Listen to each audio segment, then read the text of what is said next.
What's up everybody, I'm Greg, you're watching the Car Passion channel, and this is a VVT project update. Now for those of you that don't follow my Snapchat, I was actually in the hospital for about 4 days with appendicitis, and long story short, I didn't have much time over the last couple weeks to get things done. But I'm here now, and I'm presenting you with an update on what's going on with this car. The first thing I did was remove the 5-speed transmission because I'm of course upgrading to the 6-speed. A lot of people ask, aren't the 6-speed ratios worse than the 5-speed? Yes, they're worse, but upgrading to the 6-speed is the easiest and cheapest way to be able to hold the amount of power that I want to make with this car. The 5-speed is not going to cut it. But why didn't you do a video removing the transmission? Because I'm going to be doing a clutch upgrade video on Broken Boosted, and at that point I'll go into full detail on how to remove your transmission and how to replace your clutch. So be looking for that video soon. As far as removing the engine, I'm kind of doing it a little bit unorthodox. I'm disassembling it most of the way inside the engine bay, pulling the head, and then my girlfriend and I are actually going to lift the bottom end out of the car. And what I'm really excited about is taking this engine apart and seeing what exactly broke, what failed. I'm going to be showing you guys some detailed shots of the cylinder walls, the head gasket, the valves, the pistons, everything inside this engine that has seen so much boost and so much abuse. Just very interested to see what the insides look like. But I'll get to that later in the video. For now, I'm going to get back to work.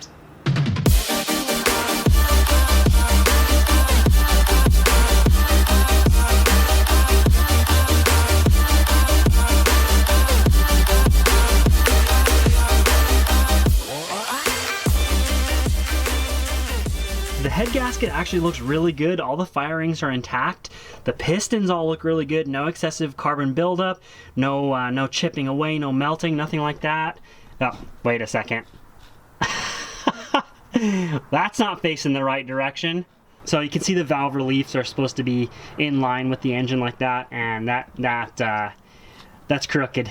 But I knew that was the rod that broke, so I figured I'd find something funny when I pulled the head off. I'm wondering if I can stick my finger in the hole in the block and push the piston up so I can actually get it out and see what it looks like. What's going to end up happening is I'm going to drop my tool into the block. Oh! Oh! Oh my god! That will not buff out. Upon closer inspection, not the big dents, but the little tiny marks on the edge of the piston, that is some detonation there. And even number 2's got some of it going on there. But you know what, I'm not surprised that this engine did experience some detonation. I mean, I really pushed it hard. And looking at the fire rings closely, they show no signs of damage, no signs of getting ready to fail. And this is the original head gasket and original head bolts. For those of you that are new to the channel or are not familiar, this is what I refer to as my main Miata. It was boosted for roughly 40,000 miles. Much of that was spent above 250 wheel horsepower with a stock 1.6 liter. And on the day that this catastrophic failure happened, it actually put down 295 wheel horsepower. I'll link that video down below in the description so you can check it out. And this is basically the beginning of the VVT build. The car is going to have a 2001 engine. It's going to be making even more power than it was before, and it's going to be really fun. So stay tuned for that. Don't forget to hit that subscribe button, and we got lots more stuff to go, so I'm going to get back to work. Over here at cylinder number 4 on the underside of the head, you can see that one of these intake valves is open more than the other one, and that is most likely due to a bent stem.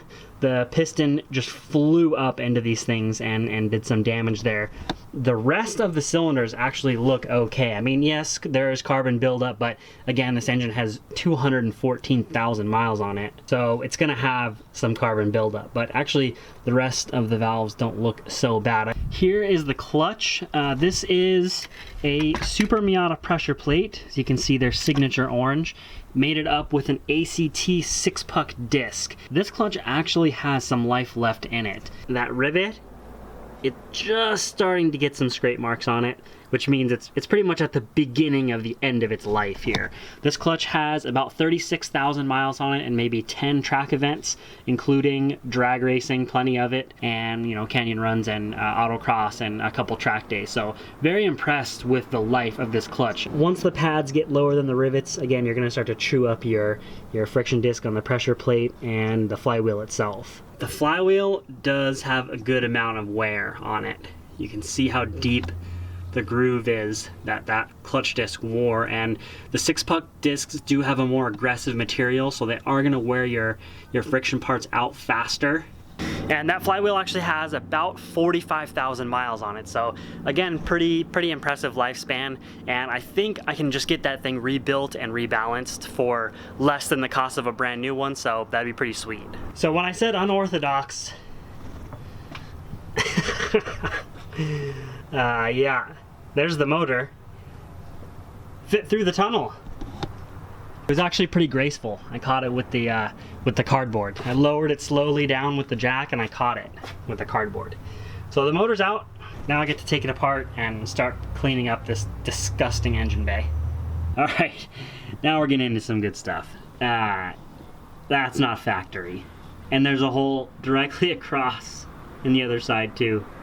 Here at the block, we've got a real decent sized crater, and that actually goes all the way through as well. And there's the end of rod number 4, still holding on for dear life. Everything else actually looks pretty good. I completed my trophy too. Don't know where the middle piece went, somewhere on the freeway. Those are supposed to be straight. Those are the intake valves on cylinder number 4. The back part of this block is broken so bad, I can almost take this piece off with my hand. Ooh, yeah boy. That thing was cracked everywhere. I have been dreading this since the day I installed the ATI damper. How will I ever remove the ATI damper? It's such a tight fit. The pulley puller did not work, so I removed the entire crankshaft from the engine, and I'm going to bring it to a shop to try to have the crankshaft pressed out of the pulley, because I need to salvage this pulley for the VVT motor. I do not want to buy another one of these things. They're like $500.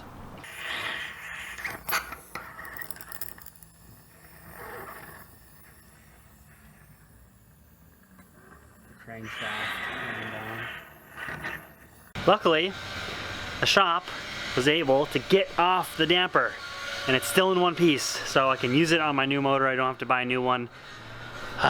So relieved. I feel like this video jumped around a little bit, and I just wanted to make a video showing you guys what I found inside the engine, what I found as I took the car apart, and just to show you that I'm going to start making more progress on this car now that Broken Boosted is pretty much settling down. It's hard for me to put every single thing I do here on YouTube, which is why I have my other social media accounts. So if you have, Snapchat, Facebook, Instagram, all those things, I encourage you to follow me there, because you're going to see things there that you won't necessarily always see here on YouTube.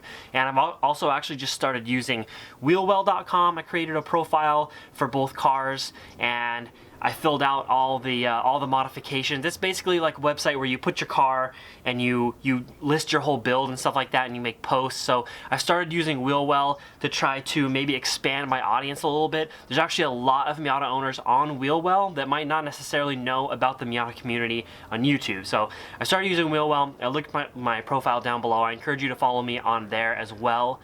And this is it, guys. We're really kicking it off now. The future videos, the next couple videos are going to be, I'm going to show you some of the parts that are going into the VVT motor itself, and then I'm going to show you how to fully tear down that engine.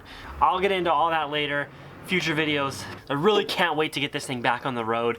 Even though you guys haven't really seen that much, I've been doing work behind the scenes to facilitate all this stuff, and I'm getting much closer. So super excited about it. Thank you guys for watching. I'll see you in the next one. Back from the dead.